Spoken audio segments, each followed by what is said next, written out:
Chapter 13, Serendipity. The twins. Days dragged on after Arden left. Everything seemed to have changed since he was last here. For one, the canopy leaves have dried up. I was unsure if I was just emotional or if the seasons had something to do with what I was feeling. I missed looking up from what I was doing and finding Arden staring back at me with that coy smile on his lips. Sometimes he would tip his hat to acknowledge me. On other occasions, he would blow air to make his hair that fell on his forehead move sideways. Sometimes, he would even wave at me. And I would smile back at him, my heart soaring as though the simplest gestures from him were enough to complete my day. When he spoke, my heart would beat rapidly, like wild birds were flapping their wings inside my fragile heart. Now everything was coated with a duller hue without him. I felt like nothing was ever going to be the same again. "Hey," Nia called from behind me. I kept myself busy, gathering dried wood that we could use for cooking later. I straightened up, dropping what I was carrying to the ground, and then stooped down again to arrange the wood. "Don't worry, he'll come back," she said. "And if he doesn't?" "Why wouldn't he?" Nia sighed. "When we first met Arden, Miro literally killed him. It could have been accidental, but can you blame him if he doesn't want to be anywhere near us anymore? But I brought him back to life and..." "That's not the point, Goomy. And you know that, right?" Nia said. In fact, she paused as she visibly shivered. "I am also quite terrified of Miro's power. If I weren't his mother, I'm not sure if I could stay on this journey with him. He can kill anyone on a whim, anytime, anywhere." Her eyes had gone huge, and there was terror not only in her voice but also in her eyes. I was speechless. Maybe being with Miro for a long time made me disregard the fact that I have been traveling with a highly probable, dare I say it, murderer. I gulped, and my throat constricted in fear. "It's all right," Nia said. "Please don't mention it to your brother. I don't want him to know that I fear him." Guilt spread inside my chest like shards of glass. "I won't. I promise." Then, to quickly change the topic, I said, "I don't think about Arden. Not anymore." It was a lie, but then again, I have been so used to lying to Nia that it stopped bearing a heavy weight on my conscience. "Let me help you arrange that," Nia said, bending down and scooping up the logs. "It's all right, Mama. I can handle this. Go back inside the room before Miro throws another tantrum." Nia shrugged. "He was sleeping when I left the room," she said, sighing. "Besides, there's no reason for him to be agitated now. It's back to only the three of us." I heaved a deep sigh but nodded in agreement. "That's true. I left the room yesterday, and Miro didn't seem to mind. I think it's all going to get better from this point onwards," she said. I did not like it that my twin had to keep Nia inside the room. "He's being more unreasonable than usual. I don't think we should put up with his whims anymore. You know that your brother can easily freeze someone's heart. And he's different. We can't afford to misunderstand him." She paused, studying me. "It wasn't his fault. But Mama, this is how it's always been with him. I had to put up with everything because he's special," I cautiously objected. "And I don't think that I can still do that." "You have to. Because he is family," she said firmly. "Family. Always family. Please, Mama. You have to know that I love him. I love him so much. Nothing's changed about that, but he's become aggressive, especially when..." I stopped talking because I could not bring myself to say the words anymore. "Especially when?" Nia asked. I wanted to say, "Especially when you came into our lives." I sighed instead and lied, "I don't know. He's become extremely possessive of us, like he wants to roam the world without anyone else but the two of us. It shouldn't be like that." Nia moved closer and took my right hand, squeezing it between hers. "I know what you're feeling. You're confused. You're torn because you met Arden, and now, you don't know if it's worth sticking around here or being with Arden would be a better choice." "Why can't it be both, Mama?" I asked tersely. "I don't understand why it can't." Nia smiled kindly at me. "Come closer, my dear." My heart was raging inside, and I silently cursed Arden and Miro for making me feel this way. I embraced Nia and rested my cheek against her shoulder. She ran her hand against my long hair. "If Arden loves you, he will come back. Miro won't be able to stop him from seeing you. And even Miro, in his condition, will understand love if he sees that you're happy, Nia said. I squeezed her tighter, grateful for the kind words. When I looked up, I saw Miro watching us from the doorstep. He turned around and went back inside the hut. Nia pass up. It was a peculiar feeling to find my daughter in love for the first time. Somehow, seeing how she blushed when Arden was still with us made me remember some pleasant feeling memories. There were no faces, but the elated feeling was there, a mix of good and sad emotions. I could sense Goemi's frustration. She may not be telling me everything, but I could feel her heartbeat for Arden. She was, after all, my daughter. I had no intention of blaming either Arden or Miro. If there was anybody who should be blamed, it could only be me because I was their mother. Where could Miro have gotten his bad genes but from Jor and me? Admittedly, my first weeks with the twins did not remind me of anything. It was as though they were strangers, but that was an affliction I had to face. Someday, I hoped that my memories would return. The first signs should have made me cautious.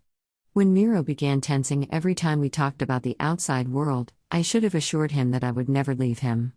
It did not have to come to this point where he's jealous of Arden or anyone else for that matter. And now, I had to take small, cautionary steps to keep him from becoming enraged. I trailed after him, and once I was inside the hut, I sat beside him, our backs pressed against the door to the room.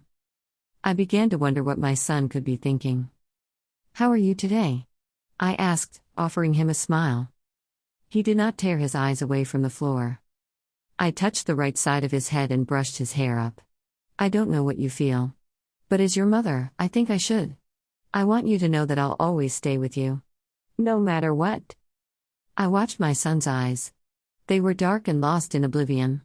But the moment I said that I would always stay with him, gentleness touched his face, and his shoulders loosened.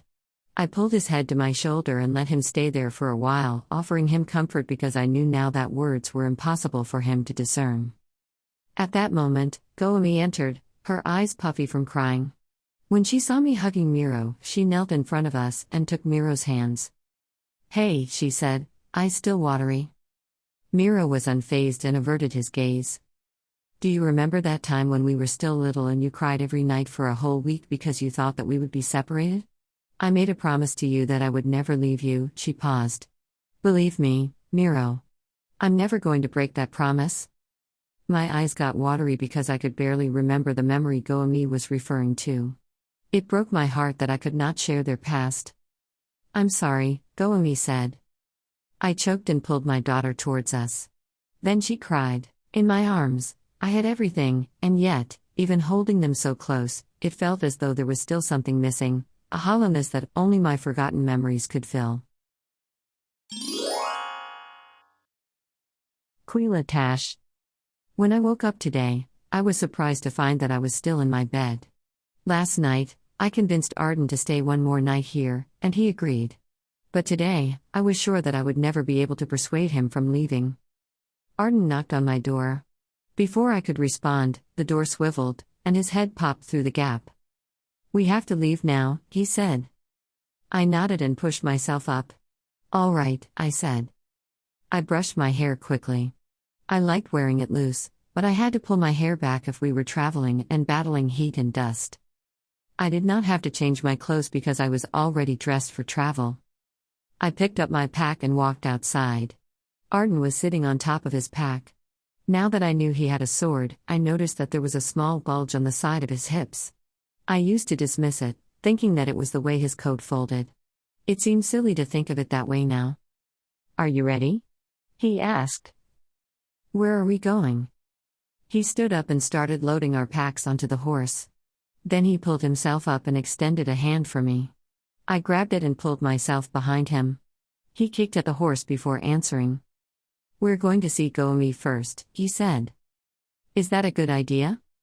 "I don't know. But if we don't drop by the hut, I'm not sure if we'll ever see them again." "And?" "What?" "I don't think I can bear the thought of leaving like this. Not being able to talk to her. Or saying a proper goodbye." I frowned but dismissed the feeling. Well, maybe it was all for the best. I hope that Miro won't be so mad today. Arden chuckled. "I don't think he will be. I made him something. A present? Yes. I figured that he felt threatened, or maybe jealous of me. So I have to be friends with him. Can't we leave them behind? I mean, we've always been happy traveling alone. Things changed. I want to see Goemi again. Ha! Do you really like her? She's sweet. What about the Queen of Amer? The one you dreamed about? Arden laughed. Come on, chum. You didn't think that she's really my type, did you? She's way older than I am. Still. No. When I met Goemi, it had all gone soaring. Yeah, I wanted to say, and here I am drowning with jealousy. Wait. What? But I kept my mouth shut and pulled myself closer to his back, thinking how much I would miss him when he got to spend every minute of every day with leggy Goemi. Arden turned to look at me, his eyes soft and sparkling like the ocean during a calm afternoon. I think I've fallen in love with Goemi. I blushed. What do I say to that? Come on, Quila, think. Think. Before I could filter my words, I started shouting, oh, my cratty hubbub's ass. Are you really telling that to me now? I want you to hear me out, all right? Miro killed you. Without any thought. And without any remorse either. He just did, as though it meant nothing to him. And then you're going to tell me that you're in love with his twin? Have you cratting lost your mind, or do you really have a death wish I don't know about? Arden's eyes were bulging from their sockets. Hey. No. You listen to me. You're the only one I have in the world. To keep you safe, if I have to hurt Miro or Goemi, then may the moons forgive me, but I would do that. Remember that, Arden Ruby Molar. And don't you ever forget it. I slumped down from the horse, eyes wet with unshed tears. My hands were clenched tightly, and I wanted to shout some more, but when I opened my mouth to rant, I surprised myself that I said in a soft voice, I need you to promise me that you would be extremely careful around Miro. Imagine, he even resorted to locking me inside a room. Now, if that isn't insanity, then I don't know what is. And she is his mother. His cratting mother. And how does he see you? The enemy, most probably. Arden's mouth was still hanging open, probably surprised at my tirade. And I keep putting on this facade whenever I'm with him, so he doesn't notice that I'm not scared, but the gods know that I am shaking inside wondering if talking to him would mean my death, I said, shivering. I started to sob. Arden got off the bay and sat beside me. He looked shaken as well, although I didn't know which among the things that I said finally made sense to him. Was he scared of Miro? Did Arden realize that he was putting both our lives in danger every time he chose to be with Goemi? He put an arm around me and squeezed me tightly to his side. That's enough, he said. I won't let Miro harm you. I know that it's difficult for you to understand, but I want to give it a try. I want to be with Goemi. I stopped crying and wiped my tears, nodding vigorously. All right. If that's what you really want, I said, feeling crestfallen. Having said my piece is enough for me. At least you know where I stand on this. Arden hugged me. Thank you. It's nice to know I am important in your life, he said. After a while, he added, I promise, I won't let Miro hurt me. Somehow, I felt relieved. We stayed like that for almost an hour, just sitting together, watching the birds, waiting it out, until at last, my butt started to numb. Let's go, I said. I think it is time to leave. Arden heaved a deep breath before nodding. I hope I can convince Goemi to leave Loondu. It's not safe for me here anymore. His voice became serious. I prayed that we could stay here forever because I did not want Arden to see Goemi. And what if Goemi tells Arden she has fallen in love with him too? Ugh. This still sucks. They both suck. The Swordless Swordsman. The hut was still there. I tried to sound cheerful for Quila's sake, but inside, my heart was galloping because I was unsure what I would find when I got to Goemi's hut. From afar, it looked as though nothing had changed, and I could almost make myself believe that this was like one of the past days when I went out to hunt and that when I came in, Goemi would greet me with her sweet, timid smile. And with it, the tiredness of the day would be swept away, replaced by a fleeting feeling of elation. Of a feeling that I was luckier than most. I held my breath until the door to the hut opened, and Nia came out. She grinned and waved her arms at us. Then she shouted, "Goemi, you wouldn't believe this." That was the moment I started breathing again because they were still here. Not that it mattered a lot because I would track them down in case they had already gone, but it was as though the gods really wanted me to see them, Goemi, again. From behind Nia, the most beautiful face I ever saw peered through. I used to think that Nia was more beautiful than Goemi, but love made the comparison moot. She met my gaze, and I smiled at her. Nia inched sideways, and Goemi was now in my full view. My gaze fell lovingly to her face, down to her body, and to her fair sandaled feet. On instinct, I jumped down from my mount and started running towards her, slowing only when I was a few paces away. I could not tear my eyes from her face. I missed her so much, and inside of me, I was wondering if she did too. Goemi slowly walked closer to me before stopping an arm's length away. "I missed you," I said, barely opening my mouth. I could not even hear my voice anymore because my heart was drumming in my ears. A slow smile split her lips before she jumped at me. I caught her and laughed. "I guess you missed me too," I whispered against her ear. She squeezed her head against the gap between my shoulders and my head, and it felt wonderful. She was hugging me tightly, and I couldn't breathe.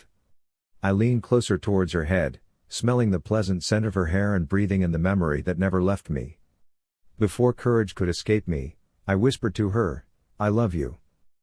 Goemi's body tensed before it became soft against my body. After a while, she whispered, "I missed you so much." I smiled, knowing that everything was going to be all right. It was a few seconds that felt like forever. I did not want to let Goemi out of my life again. I had never felt like this before. She was everything I hoped for. I prayed that she wanted me in her life as fervently as I wanted her in mine. I caught Quila's eyes and looked away. Nia was watching us with a smile glued to her face. From behind her, Miro emerged. He sauntered towards me, eyes never leaving my face. I put Goemi down to her feet, clasping her hand in mine. "It's nice to see you again, Miro," I said in a friendly tone. I smiled at him to make him feel that it was all right. When he didn't move, I let go of Goemi's hand and approached Miro. "I have something for you," I said. From my back, I pulled at the wooden sword that I made for him. "This is for you," I said, handing him the training sword. "This is so we can be soldiers together." Miro stared at the wooden sword in my hands. "Would you like me to teach you how to use it?" I asked. "When we're good at swords, we'll travel around the world, all of us." Miro took the wooden sword and swung it at me. I ducked, but I was caught off guard, so he was able to hit me in the back. He may not have known how to properly wield a sword, but he was strong, and my back stung from where the wooden sword lashed it. "No!"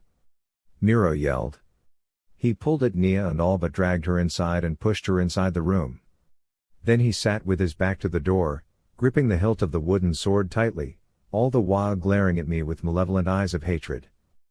I stood up and started walking towards him, but Goemi pulled at me. "No," she whispered.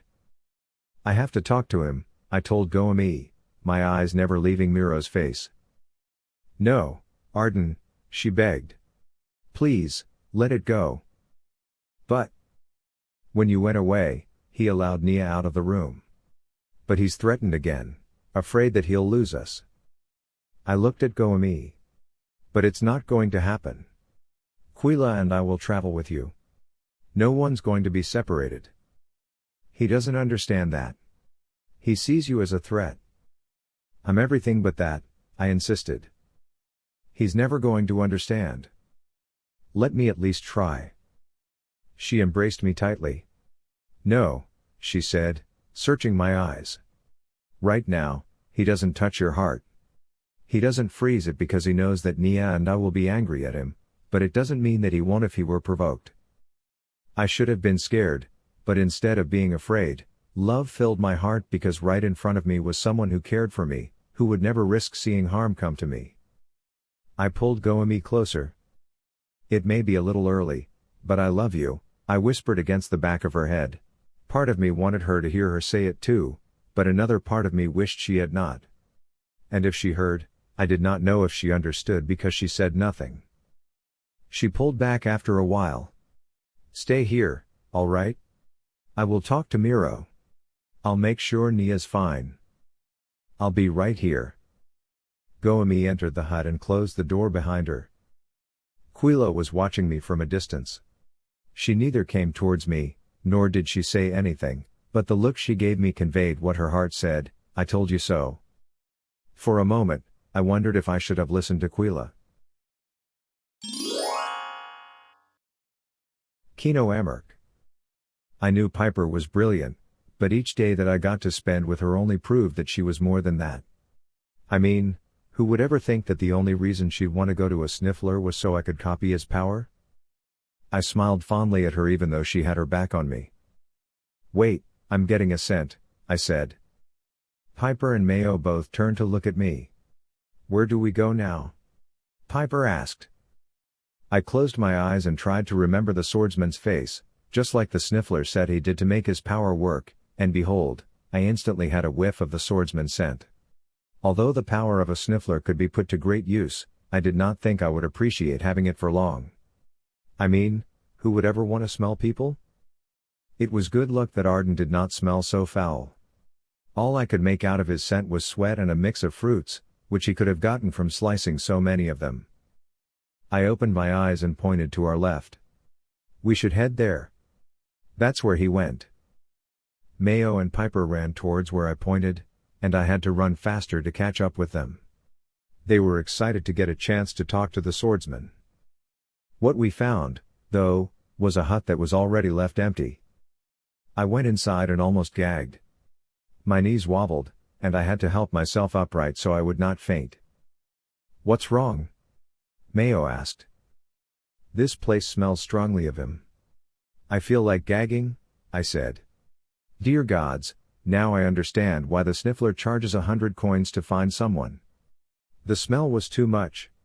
Every time I breathed in, an odd sensation washed over me, and all I could breathe in was the swordsman's scent. I breathed using my mouth, and it only got worse, because this time, it was as though I could taste what I smelled. I had to sit down and clutch at my stomach. Tears formed at the corners of my eyes as my stomach continued turning. Now I understand why this power is called sniffling. I don't think I can do this anymore. This is making me puke all over, I complained, gasping for breath. Pyper looked at me. The sooner we find him, the sooner we can let go of your power. But how do we release this horrible power? I asked. Pyper stopped. I'm not sure. What? I said, gaping at her. I thought you said you got it all figured out? She nodded. I said that I think I got it all figured out. I never said I was sure about how your power works. Then what do you think can remove this power? Copy another's power, she said matter-of-factly. Dear gods.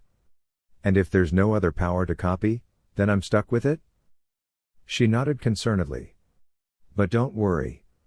Maybe if you're not looking for anyone else, you wouldn't feel so horrible.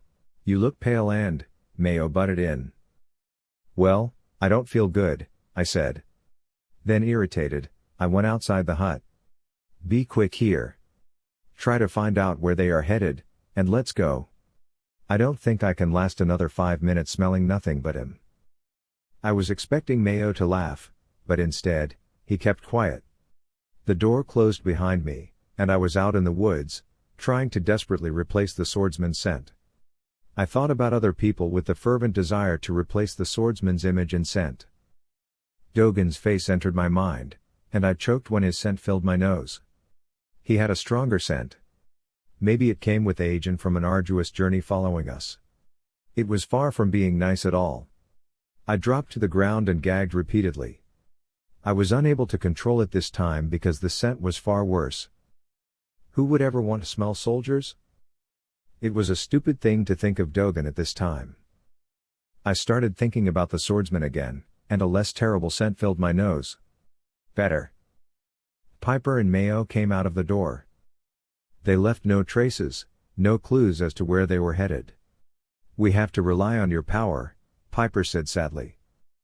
I heaved a deep breath and then regretted it as the mix of sweat and fruit scent grew stronger. I nodded glumly. Come on, I said. Let's get this over with. Maybe we can find them sooner. Pyper's fixation at finding the swordsman was driving me insane. I had to forget the swordsman's face so that I could breathe properly. Then a thought crossed my head. What if I think of the puppeteer instead? It's worth a try. I pictured her plump, pretty face inside my head, and instantly, the scent that lingered became a mix of dried flowers and sweat. The sweat though was lighter when compared to the swordsman's. That was a relief. I coughed.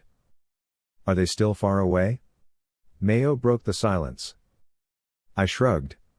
I don't know. I have no way of telling. Pyper squinted ahead of us.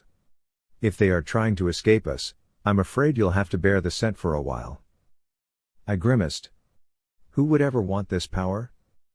But we've not been dallying. We were rather fast too, Mayo insisted. Besides, this horse is making travel faster for us. There are 3 riders on this horse. Who knows, maybe they each have a horse, Pyper said. This was going to be a long day. Since we were at the marketplace, we had been traveling for 3 days straight. There was no sign of the swordsman anywhere. I hoped that what my gut was telling me was correct. Straight ahead, I mumbled before kicking at the horse. This was something new to me. I was not a good rider, and my back ached from spending too much time on the horse. Pyper's shoulder froze. Wait, keep quiet, she said softly. I pulled at the horse's reins. Mayo pressed his face behind my shoulder, his round head peering from behind me. What is it? He asked. I shrugged and tried to look at what Pyper was looking at. Kino, make yourself invisible? Make the horse invisible, too, she said before jumping off the horse. Come on, Mayo. What's your plan? I asked. I think there's something ahead of us. If I'm not mistaken, we could have already found them, Pyper said. Mayo climbed down, taking each step painstakingly slow. When he was on the ground, Pyper reached for Mayo's hand and turned invisible. Make the horse invisible, Kino, Pyper repeated. Then go as quietly as you can. I'll handle Mayo, she said. Mayo protested, Hey. Shh. Pyper led us forward. The scent grew stronger, and I felt like choking. Dear gods, this power was horrendous. Something about the sniffler's power was bothering me like I could make pretty good use of it. If I think about the Emperor, will I be led to where he was? The Emperor's face entered my mind. Silver eyes, silver hair, his rugged face. His tan skin and tattooed body. I cringed in fear as his scent entered my nose. He smelled like the sea breeze, reminding me of the days when Mother would take me to the shore, and we would walk there to watch the sunset. The waves would come crashing to the rocks with the wind blowing strongly against our bodies. The familiar scent of the sea was what the Emperor smelled like. Then just like that, I saw his face. He was in a dark place. I gasped and shivered in fear. Pyper, I croaked. Pyper and Mayo's gooey figure stopped. What? She asked. If I think about the Emperor, I can also see where he is. I don't know the place, but I bet I can track him too. Pyper's gooey figure nodded. I know, she said before becoming visible. There was an emotion hiding behind her eyes as her gaze met mine. She knew that I could track any person I wanted to find. It's the Sniffler's power. But why did she look concerned? Let's go, she said before making Mayo and herself invisible again. I followed her, holding the reins tightly while I dug my heel against the horse's body. What was Pyper afraid of? Then it hit me. Pyper knew that I could smell anyone I wanted to find, and she's afraid that. My heart froze before it began thumping stronger against my ribcage. Pyper, I said. If I think about searching for my mother. I fell silent. I felt nauseated. afraid to think of my mother. Don't. Pyper hissed. She sprinted back towards me, revealing herself and Mayo in the process. I made myself visible. I was terrified to speak. My eyes got watery in an instant. If I think about her, maybe I could still find her. Even though she's... My voice trailed off. Pyper was standing beside the horse. Her hands grasped mine tightly. Don't, she said. It's going to hurt. Mayo was behind her, looking just as concerned too. I wished they did not look at me that way. I never wanted to be the object of pity. You have to promise not to think of her, Pyper said. I swallowed and felt a big lump inside my throat. But I want to see her. I couldn't say the words. I want to say goodbye, I drawled, tears sliding down my cheek. Oh, Kino, Pyper said before pulling me down the horse. When I was standing in front of her, she embraced me so tightly I thought my bones would get crushed. I rested my chin on top of her head and let my tears flow. I miss her so much, I said. She squeezed me closer. It's going to be all right. I shook my head. It's never going to be all right, I whispered back. Maybe we should let him think about her. Some form of closure is important, Mayo said. Pyper pulled back from the embrace and glared at Mayo. Mayo. He'll only be hurt. But he needs to say goodbye. We don't know where she is. At least this power could take him to her. Shut up. I don't want him to hurt any further. He's been through a lot already, she said as though I wasn't there. But... Enough. Pyper snarled. Then she turned to me. Don't think about her.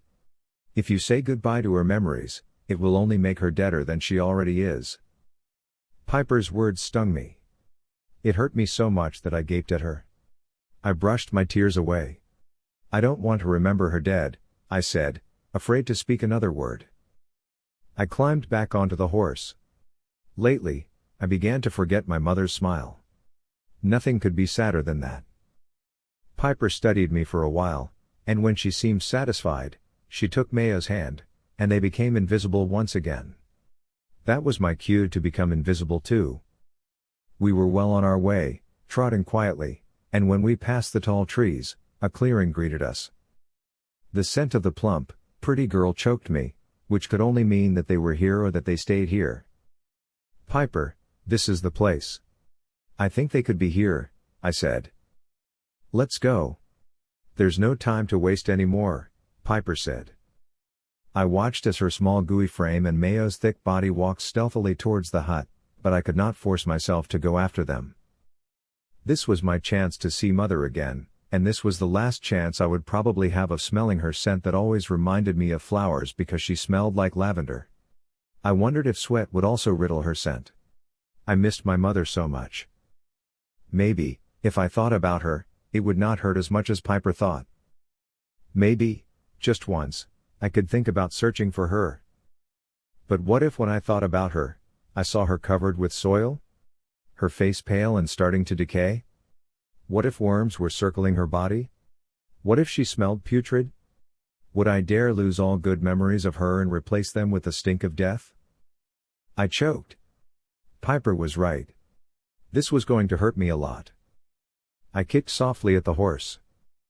Just one time, my thoughts kept on telling me. Just one time. See her again one more time. Do I? Am I brave enough? And yet, what if? This was driving me insane. I breathed in and shut my eyes. I will see her. One last time. And then say goodbye. I pictured my mother's face and fed my desire to find her. I would find her, I kept on telling myself. I filled my mind with our memories. Then I gasped as the plump, pretty girl's scent was replaced by the lavender scent that my mother used to wear. I could smell her, and she did not smell horrible at all. Tears coursed down my cheeks again, longing for my mother's embrace. Then I saw her. She was lying in a dark room, but her face was as beautiful as ever. No worms touched her. Her eyes were closed, and she looked to be only sleeping, as though death never touched her. I was not scared anymore. I would find her. With a stronger resolve, I opened my eyes and involuntarily made myself visible. And there in front of me was the plump girl. She was holding out a dagger to me. "What are you doing here?" she asked. "Don't hurt me," I said in a very deep voice that did not belong to me. "Get down, but don't come any closer," she growled at me, her dagger swinging in front of her. "Get off the horse." "I'm not an enemy," I said. This time my voice was shrill like hers. I choked as it dawned on me that I copied her power. If I copied her power, what did I lose? Trembling, I climbed down the horse and raised both my arms. "I'm a waif," I said. "I don't mean to hurt you." She studied me, arms still swinging as she pointed her dagger at me. Then I closed my eyes and thought of my mother's face again. I was trying to recall her scent. Trace her location. Everything about her. I need to find her. But this time, I didn't see her. I paled. The power of the sniffler was gone. I swung, nausea overwhelming my senses. I would not be able to find my mother now. No. My head screamed. No, no, no. I said desperately. That was when the plump girl moved towards me. I thought she was going to slit my neck. But then, she lifted her arm and hit me at the back of my head with the dagger's hilt. I remembered nothing after that. Quila Tash. It's the boy from the market. How did he find us? I was on my way back to the hut when from in front of me, the boy and the horse materialized. My heart started to pound, and I was scared. Was he a ghost? But he sat there on his horse, eyes shut and tears sliding down his cheeks. Ghosts cry too. They come back to the waking world to haunt people or finish whatever business they were unable to carry out while living. And yet, he spoke. I could not stop my arms from swinging at first because I was afraid he really was a ghost. I mean, whoever heard of someone materializing out of thin air? Nobody had that power. But when he obeyed my instruction to dismount the horse, I knew he was real. When I got the chance to study his face, it occurred to me why he looked so familiar. He was with the girl who shouted that Arden was not swordless. What do I do with you? I talked to myself, wondering if it was right that I hit the boy. Dear gods. I stood up and looked for a vine that could hold his wrists. When I was done tying him, I ran all the way back to the hut to get Arden. Arden! I shouted. I pushed the door open and found no one inside the hut. There were loud voices at the back of the hut. I rushed out. Mia was calling out from inside the room. "Quila? Is that you?" she asked. "Yes," I said rapidly. "Where are they?" "I found a boy." I heard unfamiliar voices, but when I peered through the gap of the door, there was no one. I thought that I must be dreaming. "Where did they go?" "I don't know. But there were sounds coming from the back," Mia said. I paused. "Do you want to come out?" I asked. "No," Mia said frantically. "It's not going to help. I don't know what my power is. But please, find Miro, tell him not to hurt anyone, and I won't try to escape from the room," she said. "Tell him that, and he won't touch anyone's heart." I shivered. Miro gave me the creeps. I mean, he was silent most of the time, but his power was so evil. He could quickly kill anyone, and if Goemi were not around to revive that person's heart soon, the person would surely die. "All right. I will do that," I said before running through the back door. Outside, the cold wind hit my face, and I shivered even more. What if I could not find the ghosts? And where was Arden? And Goemi? And Miro? All of them had gone missing. "Admit it. What are you?" a girl's voice asked. I squinted my eyes to find where the voice came from, but there was no one. Pyper, I don't see him," a boy said. "Shut up, Mayo. I'm trying to make him admit to it." I stared at an open space where the voices were coming from, but there was nothing to see. "You're a runaway, aren't you?" the girl asked. "Admit it. I'm a runaway too." To my right, Arden suddenly appeared, and I shrieked, but nobody paid me any mind. Arden looked worried. Fine. Show yourself, he said in verbal surrender. To my right, a girl and a boy appeared. The girl was holding the boy's hand, and then she let his hand go. The moonlight struck the girl's face, and her gray face greeted me. The thick boy was frowning. What's going on? I asked. That was the only time that all pairs of eyes swiveled towards me. From behind me, Goemi and Miro appeared. Will you please stop popping in here like mushrooms? You're scaring me. I yelled in frustration. Arden looked at me. It's all right. They're not bad people. But they followed you here. And their powers, I trailed off. They're freaks. That would make me a freak as well, Arden said. I can turn myself invisible like them. Then his image winked as though the darkness engulfed him, and then he was back where he was standing. Goemi gasped, and she squeezed her twin's hand. It was her turn to be curious. What's going on? Goemi asked. She said as she looked back and forth at Arden and the two children. This was going to be one hell of a story. Miro tensed, and I feared for all of us. Goemi sensed him tensing up too, and she pacified him. It's all right, she told him. Mia promised to remain inside the hut as long as Miro doesn't use his power, I said involuntarily. It was as though the words were dragged out of my mouth. They all stared at me. What? The girl asked. Who's Nia? The boy said. It's a long story, Arden said.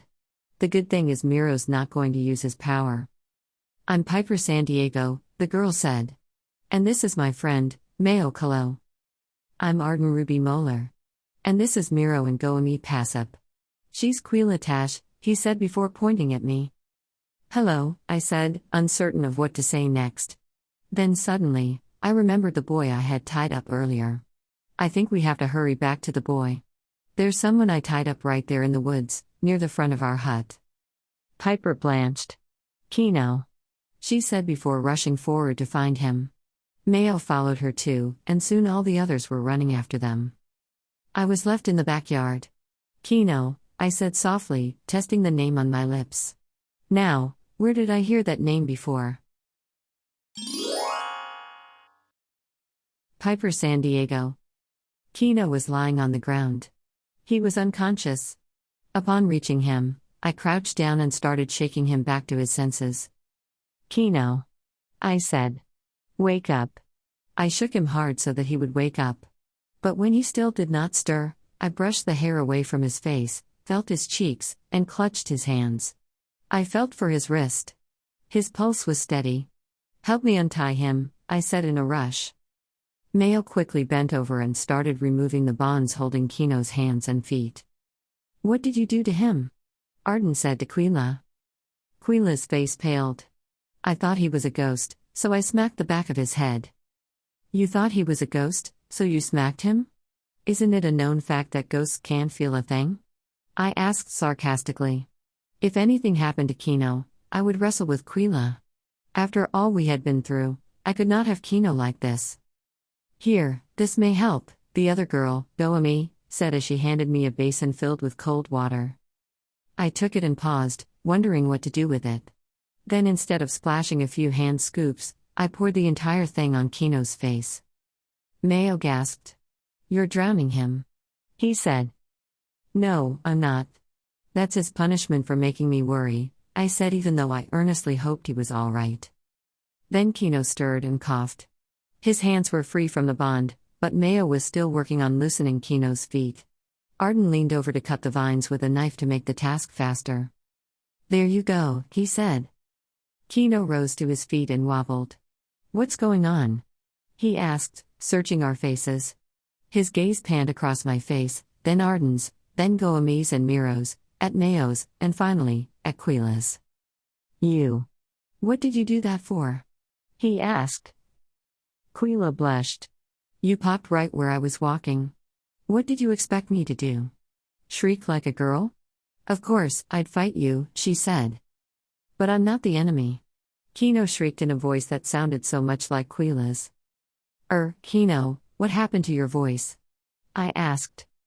Kino flushed and shook his head. I'm no longer a sniffler, he said as his eyes met mine. Oh. But that was unimportant now. We found the swordsman. I opened my mouth to say it, but Kino interrupted me. I won't be able to find my mother, he said sadly. I told you never to try, I said. Then my face paled. Dear gods, did you attempt to search for her? Is that why you were crying? Quila butt in. You were crying? Again? Mayo yelped. Kino blushed even deeper. Forget it. I'm never going to find her anyway. What did you do? Did you think about her? I asked.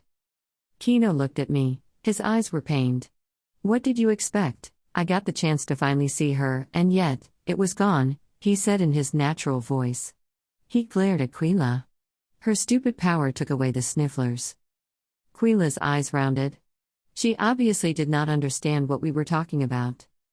Enough with that, Arden said. It's getting late. Whatever it is that you are talking about, discuss it over food. We'll all feel so much better, he said before turning his back on us and walking towards the hut. Quila stood beside Kino. I'm sorry. Whatever it was I did, I'm sorry, she said. Kino studied her for a while before saying, It's not really your fault. Then we all started walking after Arden. Miro was sitting in front of the door to the only room in the hut. He had been there ever since we entered the house. What's he doing? I asked. Goemi turned to look around. Don't mind him. He has issues. Issues? Yeah, like you know, inside his head, she said. I thought Goemi was joking, but she never smiled. So I believed her. Maybe he was afflicted with something that made him act less normal. There was someone like him back in Nivedon, an old man who would gape at all passers-by and act like a child. Poor Miro, I thought. Not, Miro said. Speak. He's saying something, I said to Goemi. I told you to ignore him, she said tersely. And I returned to eating. I glanced at Arden. I need to talk to you, I said. Alone. Arden's eyebrows shot up. He took a big bite of the rabbit's leg before standing up. Come on, kid, he said. I followed him. I could sense that everyone was looking at me. Outside, underneath the sky full of stars, I gazed at Arden. He was good-looking, especially with the moonglow softly touching his face. I went to the nearest tree and started climbing. Can you still climb? I asked. His shoulders tensed before he said, That part of our heritage never left me. He started climbing after me. I looked for a branch that could hold our weight. When I spotted a sturdy bough, I sat down and waited for Arden. What he said about him not forgetting our heritage when it came to climbing was right. He glided through the tree instead of climbing it. And just like that, he sat beside me. No one spoke for a while. We just watched as our feet dangled from the branch. In the darkness of the night, the stars lit up the sky, and the moons peered at us over the thick leaves of the trees as though stealing whatever privacy we had in the forest. What made you run away? I started. He chuckled. You're really very straightforward. Well, what made you do it? You wouldn't run away for no reason at all, knowing the implications it would have on your family, I said. His face clouded. Are they all right? I racked my brains. Who were the nameless in Nivedon? There was one family I could think of. We were bound to secrecy, to keep our identities hidden from the world, so nobody had the heart to run away aside from Arden. I nodded. They live. He smiled weakly this time. He was hunched as though he was carrying a heavy burden. It wasn't easy. I was a boy when I left. I don't know if you would even understand it. I mean, why I left. Trust me. I'm more mature than I look, I said. He chuckled. I began to like his good nature. Well, you do sound more mature than Quila, though I bet she's several moon turns older, he said. I didn't like having to hide in the middle of the mountains. He was a free-spirited person like me. So you abandoned your family? Arden looked away, his eyes narrowing as though he was thinking things over before giving me a proper response. I didn't really mean to. I never wanted for them to become nameless. But I can't live my life like that, confined from the world when I knew that outside, there was a whole world to conquer. Well, at least that was what Father told me when he was still alive. That's true. I never wanted to hide my identity, so I left. But that's exactly what you're doing, I objected. Arden blushed. I know, he said softly. He looked at me and reached out to ruffle my hair. I hated it when people did that. It made me feel like a 3-moon turn old. How can you live without knowing how they are? I asked. I did not have to tell him who I meant by them. He understood. I will always have a place for Nivens in my heart. But I don't believe in what Nivens stand for. In keeping our identities hidden. If we are bound to be hunted by the Emperor once he learns about our existence, then the least we can do is fight. I nodded and pursed my lips. I gazed up at the moons, wishing that somehow, I could talk to them and ask for guidance. The Niven elders told me that was how they developed wisdom, by listening to the moons. I told my father that, I said. Arden's eyes narrowed as he studied me. Right. He yelped. You're the chief hunter's daughter. Look how you've grown. You were only a few moon turns when I left. Chubby cheeks, they used to call you, he said. I frowned. Not anymore. Arden laughed. What do they call you now? Peeps. Or gray skin. Or loose feet. I think I prefer chubby cheeks over gray skin anytime, I said. Why would they call me gray skin anyway? All of us have gray skin. Well, you're talking to someone who doesn't have gray skin, he said. You didn't make yourself invisible, so there's no way for you to be gray, I said. Arden smiled sheepishly. You know what? Parts of me are gray. Really? Where? He opened his gloved hand. There was a hole in the glove's palm. Then he removed the glove, and I stared at his gray hand. It looked odd. His arms were unusually white, and then right below his wrist, the skin was gray down to his fingertips. I cocked my eyebrows. So that's how you do it, I said, amazed. He smiled. Yeah. It took me a while to figure out how to make a sword disappear. Initially, I held it with my gloved hands, flesh all concealed, but there were times that the sword flickered if I didn't make a part of me touch the sword directly. I couldn't let my hand get invisible, otherwise, I'd be known as the swordless freak. That sounds better to me than the swordless swordsman. He laughed. He eased the belt and pulled it lower. Do you see this? It's also gray, he said. I gaped at the gray skin on Arden's left waist. It must have taken him an awful lot of concentration to manage to consciously make the belt and sword invisible all the time. I watched as Arden tightened the belt again. After a while, he said, I miss our people. I stared at him, wondering what the right thing to say was at that moment. I'm sure your family misses you too. That's not true, he said, shaking his head. I could tell he was feeling lonely. Maybe it is, I said. Maybe you should go back home. He laughed at that, as though what I had said was utterly ridiculous. They're not going to welcome me back. I thought about that moon turns ago. Wondering what Mother would do if I should come back. But I guess I never wanted to face them feeling like I betrayed their trust. The Niven elders were harsh on those who left Nivedon. It occurred to me that right now, I may be in the same predicament as Arden. And suddenly, I missed home. The tall trees, the cold breeze, the sound of birds as we slept in the night.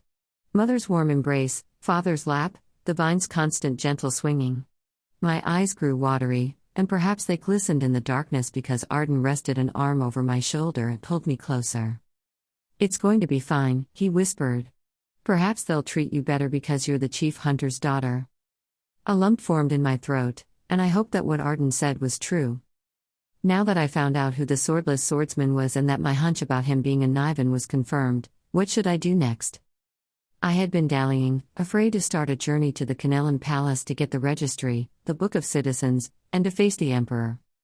But nothing was holding us back now. The mission was over. Maybe it was time to go. Only, I was afraid to do something that could lead to our capture. Worse, to our deaths. The stillness of the night was broken by a loud shriek from the hut. Arden and I froze. Stop it! The voice yelled. No. Came another voice, which sounded like Goamese. He's dead. What's that? I asked in a panic. Let's find out, Arden breathed out before climbing down hastily. I went after him to find out what the commotion was about.